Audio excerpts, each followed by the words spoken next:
নমস্কার, আপনারা দেখছেন গ্রাউন্ড জিরো মিডিয়া। আর এখন যে খবর তার উপর নজর রাখবো সেটা অসমের মুখ্যমন্ত্রী হিমন্ত বিশ্ব শর্মাকে নিয়ে। যে হিমন্ত বিশ্ব শর্মা দিল্লিতে নিট পরীক্ষার্থীদের আন্দোলনের সময় কেন্দ্রের অবস্থানকে সমর্থন করেছিলেন, অর্থাৎ জেনজিদের পাশে দাঁড়াতে তাকে সেভাবে দেখা যায়নি, কিন্তু এবার সেই হিমন্ত বিশ্ব শর্মাই জেনজিদের পাশে দাঁড়ালেন। শুধু পাশে দাঁড়ানোই নয়, তিনি জেনজিকে নিয়ে গুরুত্বপূর্ণ মন্তব্য করেছেন। প্রশ্ন করছে, এটা কি শুধুই ছাত্রদের সমর্থন, নাকি এর পিছনে রয়েছে আরো বড় কোনো রাজনৈতিক বার্তা? গত কয়েক মাস ধরে ঝাড়খণ্ডে জেএসএসসি, সিজিএল, জেপিএসসি সহ একাধিক নিয়োগ পরীক্ষাকে ঘিরে বিতর্ক ক্রমশ বাড়ছে। পরীক্ষায় অনিয়ম, প্রশ্নপত্র ফাঁস, নিয়োগ প্রক্রিয়ায় স্বচ্ছতার অভাব, এই সমস্ত অভিযোগ তুলে রাস্তায় নেমেছেন হাজার হাজার পরীক্ষার্থী। আন্দোলনকারীদের দাবি, শুধু একটি পরীক্ষা নয়, বর্তমান সরকারের আমলে যে সমস্ত নিয়োগ পরীক্ষা একটি নির্দিষ্ট সংস্থার মাধ্যমে হয়েছে সেগুলিও নিরপেক্ষভাবে তদন্ত করতে হবে। প্রয়োজনে পরীক্ষা বাতিল করে নতুন করে স্বচ্ছ নিয়োগ প্রক্রিয়া শুরু করতে হবে। শুরুতে অনেকেই ভেবেছিলেন এটি শুধুমাত্র একটি রাজ্যভিত্তিক ছাত্র আন্দোলন, কিন্তু ধীরে ধীরে কিন্তু বিষয়টি জাতীয় রাজনীতির আলোচনায় পৌঁছে গেছে। আর সেই কারণেই আজকের ঘটনাটি অত্যন্ত গুরুত্বপূর্ণ, কারণ অসমের মুখ্যমন্ত্রী হিমন্ত বিশ্ব শর্মা এবার সরাসরি এই আন্দোলন নিয়ে মুখ খুলেছেন।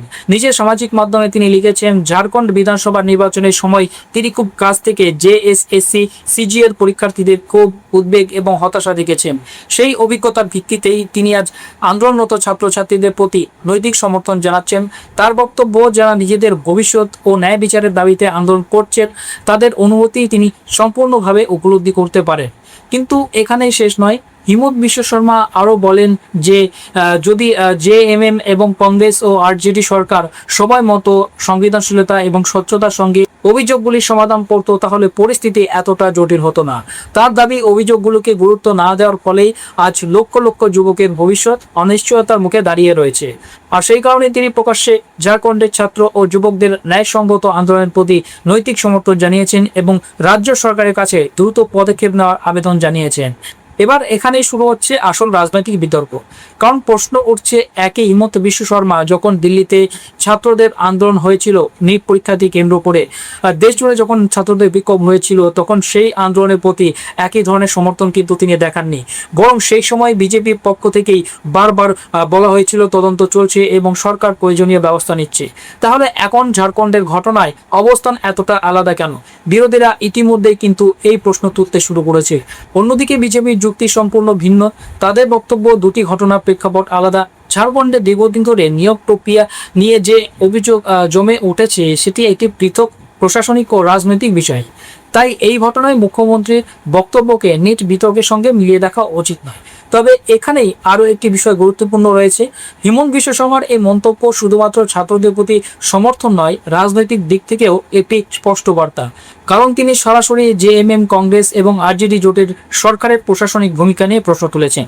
অর্থাৎ এই আন্দোলনকে ঘিরে বিজেপি এখন শুধু ছাত্রদের দাবি নিয়ে কথা বলছে না, বরং এটিকে শাসক সরকারের জবাবদিহির প্রশ্ন হিসেবে তুলে ধরছে। ঠিক এই সময়ে আন্দোলনের দিক থেকেও বড় সিদ্ধান্ত সামনে এসেছে। আন্দোলনকারীরা স্পষ্ট জানিয়ে দিয়েছেন, দাবি পূরণ না হলে আগামী 10 আগস্ট ঝাড়খণ্ড বিধানসভা ঘেরাও করা হবে। অর্থাৎ আন্দোলন এখন শুধু রাস্তায় সীমাবদ্ধ থাকছে না, সরাসরি রাজনৈতিক কেন্দ্রবিন্দুর দিকে এগিয়ে যাচ্ছে। আর সেখান থেকে এই প্রশ্ন আরও বড় হয়ে উঠছে, এই আন্দোলন কি শুধুই নিয়োগ পরীক্ষার অনিয়ম নিয়ে, নাকি আগামী দিনের ঝাড়খণ্ড রাজনীতির অন্যতম ইস্যুতে পরিণত হতে চলেছে?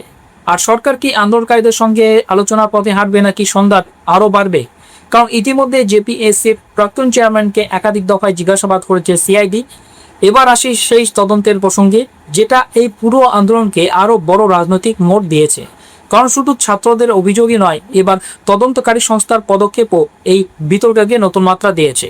আপনারা জানেন, ঝাড়খণ্ড পাবলিক সার্ভিস কমিশন বা জেপিএসসি কে ঘিরে দীর্ঘদিন ধরেই অনিয়মের অভিযোগ উঠছিল।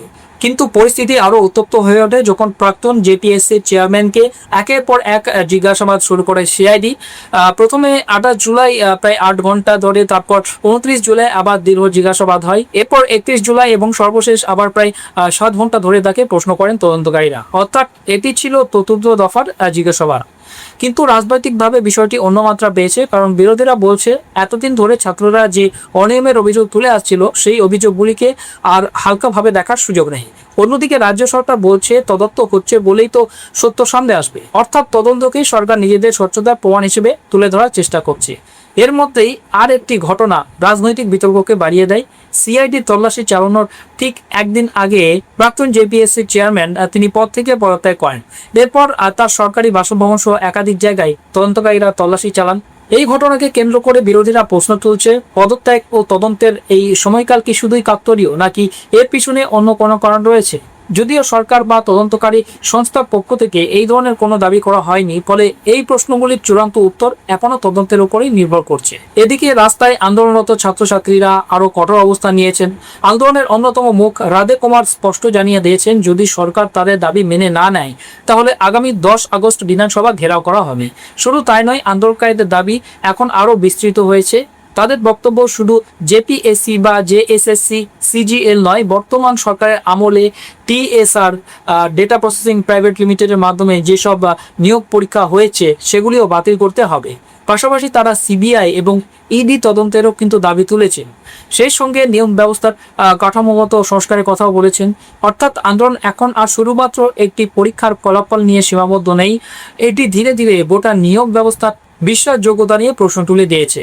তবে এখানেই সরকারের অবস্থানও জানা জরুরি। ঝাড়খণ্ড সরকারের মন্ত্রী রাধাকৃষ্ণ কিশোর জানিয়েছেন, সরকার আন্দোলনকারীদের সঙ্গে আলোচনায় বসতে প্রস্তুত। ছাত্রদের বক্তব্য শোনার জন্য মন্ত্রিসভার একটি দলও গঠন করা হয়েছে। তার দাবি, সরকার যুবকদের ন্যায় বিচার দিতে প্রতিশ্রুতিবদ্ধ এবং আলোচনার মাধ্যমেই সমাধান খুঁজতে চায়। তিনি আরও বলেন, নিয়োগ প্রক্রিয়া নিয়ে যেসব অভিযোগ উঠেছে সেগুলিকে সরকার অত্যন্ত গুরুত্বের সঙ্গে দেখছে। তার দাবি, মুখ্যমন্ত্রী হেমন্ত সোরেনের নেতৃত্বে সরকার ইতিমধ্যেই একাধিক পদক্ষেপ নিয়েছে। একই সঙ্গে তিনি উল্লেখ করেন যে কংগ্রেস সভাপতি মল্লিকার্জুন খাড়গে এবং লোকসভা বিরোধী দলনেতা রাহুল গান্ধীও এই বিষয়টিকে গুরুত্ব দিয়ে দেখছেন। ফলে এই রাজনৈতিক লড়াইয়ের চিত্রটা পরিষ্কার। একদিকে বিজেপি হিমন্ত বিশ্ব শর্মার বক্তব্য সামনে এনে সরকারকে চাপে ফেলতে চাইছে, অর্থাৎ ঝাড়খণ্ডে যে বিরোধীদের সরকার রয়েছে তাকে চাপে ফেলতে চাইছে বিজেপি। অন্যদিকে জেএমএম, কংগ্রেস এবং আরজেডির জোট সরকার বলছে তারা তদন্ত করছে, আলোচনা করছে এবং ছাত্রদের সঙ্গে সমাধানের পথও করছে। কিন্তু প্রশ্ন থেকে যাচ্ছে, শুধু আলোচনার আশ্বাসে কি আন্দোলন থামবে, নাকি 10 আগস্ট সত্যিই বিধানসভা ঘেরাওয়ের মাধ্যমে এই আন্দোলন আরো বড় আকার নেবে? আর ঠিক এই সময়ে হিমন্ত বিশ্ব শর্মার আরেকটি মন্তব্য জাতীয় রাজনীতিতে নতুন বিতর্ক তৈরি করেছে। তিনি বলেছেন, আজকের তরুণ প্রজন্মকে শুধু জেন জি বলে নয়, জেন হোপ হিসেবে দেখা উচিত। এই মন্তব্যের সঙ্গে সিজেপির নেতৃত্বাধীন ছাত্র আন্দোলনের বিতর্কের কি সম্পর্ক? কেন এই বক্তব্যকে রাজনৈতিক বার্তা হিসেবে দেখা হচ্ছে? এবার আসি হিমন্ত বিশ্ব শর্মার সেই মন্তব্যে, যেটা ঘিরে শুরু হয়েছে নতুন রাজনৈতিক আলোচনা। কারণ ঝাড়খণ্ডের ছাত্র আন্দোলন থেকে শুরু করে দিল্লির তরুণদের বিক্ষোভ, সবকিছুর মধ্যেই অসমের মুখ্যমন্ত্রীর একটি শব্দ এখন আলাদা গুরুত্ব পাচ্ছে, আর সেই শব্দটি হলো জেন হোপ। ঘটনাটি কি? সম্প্রতি আসামের বন্যা পরিস্থিতি পরিদর্শনে গিয়ে মুখ্যমন্ত্রী হিমন্ত বিশ্ব শর্মা ত্রাণ শিবিরে আশ্রয় নেওয়া শিশুদের সঙ্গে দেখা করেন। সেই মুহূর্তের ছবি সামাজিক মাধ্যমে প্রকাশ করে তিনি লেখেন, এই প্রজন্মকে শুধু জেন জি বা জেন আলফা বলা যেতে পারে, কিন্তু তার কাছে হলো তারা জেন হোপ। কারণ প্রতিকূল পরিস্থিতির মধ্যেও তাদের হাসি, সরলতা এবং আশাবাদ দেখিয়ে দেয় যে আশা সবসময় সমস্যার চেয়ে শক্তিশালী। দেখতে গেলে এটি একটি মানবিক বার্তা, কিন্তু রাজনীতির ময়দানে কোনো বক্তব্য শুধুমাত্র একটি বক্তব্য থাকে না। আর এই কারণেই হিমন্ত বিশ্ব শর্মার এই মন্তব্যকে অনেকেই রাজনৈতিক বার্তা হিসেবেও দেখছেন। কারণ এই প্রেক্ষাপটটা অত্যন্ত গুরুত্বপূর্ণ। সম্প্রতি দিল্লির যন্তর মন্তরে ছাত্র ও তরুণদের একটি বড় বিক্ষোভকে ঘিরে জাতীয় রাজনীতিতে তীব্র বিতর্ক তৈরি হয়েছিল।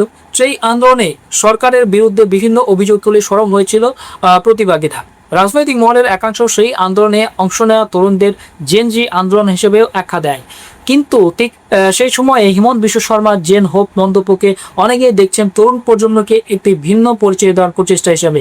অর্থাৎ তিনি যেন বলতে চাইছেন, তরুণদের শুধুমাত্র রাজনৈতিক সংঘাত বা প্রতিবাদের সঙ্গে যুক্ত করে দেখা উচিত নয়, তাদের মধ্যে ইতিবাচক শক্তি, পরিবর্তনের সম্ভাবনা এবং ভবিষ্যতের আশা রয়েছে।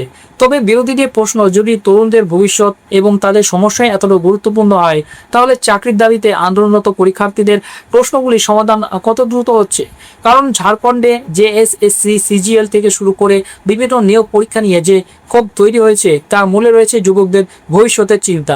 এবার আসি অসমের বন্যা পরিস্থিতির দিকে, কারণ এই বিষয়টিও হিমন্ত বিশ্ব শর্মাকে ঘিরে বড় রাজনৈতিক বিতর্ক তৈরি করেছে।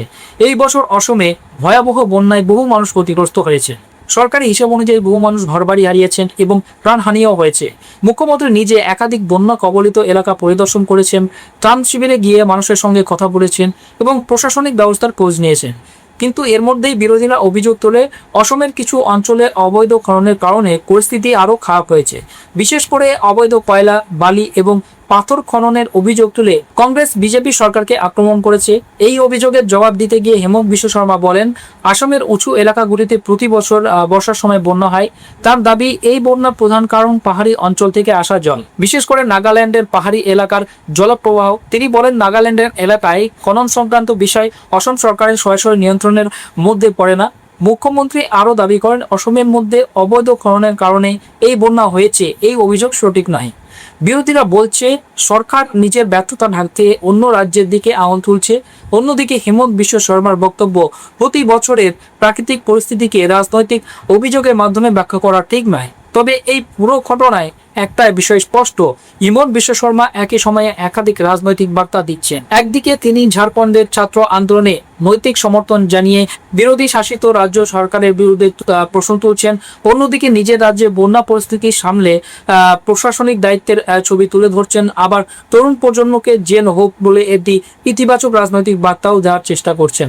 এখন সবচেয়ে বড় প্রশ্ন, এই সমস্ত ইস্যু কি শুধুই আলাদা আলাদা ঘটনা, নাকি এর মধ্যেই একটা বড় রাজনৈতিক কৌশল কাজ করছে? কারণ আজকের রাজনীতিতে যুব সমাজ একটি অত্যন্ত গুরুত্বপূর্ণ ভোট ব্যাংক, যেটা বাকিপুর আমাদের দেখিয়ে দিয়েছে। চাকরি, পরীক্ষা, শিক্ষা, ভবিষ্যৎ, এই বিষয়গুলি সরাসরি তরুণদের সঙ্গে যুক্ত। আর যে দল তরুণদের আস্থা অর্জন করতে পারবে আগামী দিনে, তারাই রাজনৈতিক সুবিধা পেতে পারে। তাই ঝাড়খণ্ডের জেএসএসসি সিজিএল আন্দোলন হোক, দিল্লির ছাত্র বিক্ষোভ হোক, কিংবা আসামের বন্যার মধ্যে দাঁড়িয়ে হিমন্ত বিশ্ব শর্মার জেন হোক বার্তা, সবকিছুর পিছনেই রয়েছে যুব সমাজকে ঘিরে রাজনৈতিক লড়াই। এখন দেখার বিষয়, ঝাড়খণ্ড সরকার কি আন্দোলনকারীদের সঙ্গে সমঝোতার পথে যেতে পারে? 10 আগস্টের বিধানসভা ঘেরাও কি বড় রাজনৈতিক সংঘাতে পরিণত হবে? আর হিমন্ত বিশ্ব শর্মার এই অবস্থান কি বিজেপিকে যুব সমাজের মধ্যে নতুন সুবিধা এনে দিতে পারবে? এই সমস্ত প্রশ্নের উত্তর সময়ই দেবে। আপনাদের কি মতামত? ঝাড়খণ্ডের ছাত্র আন্দোলন কি শুধু একটি নিয়োগ বিতর্ক, নাকি আগামী দিনে বড় রাজনৈতিক ইস্যুতে পরিণত হতে চলেছে? অবশ্যই আপনার মতামত কমেন্ট বক্সে জানান।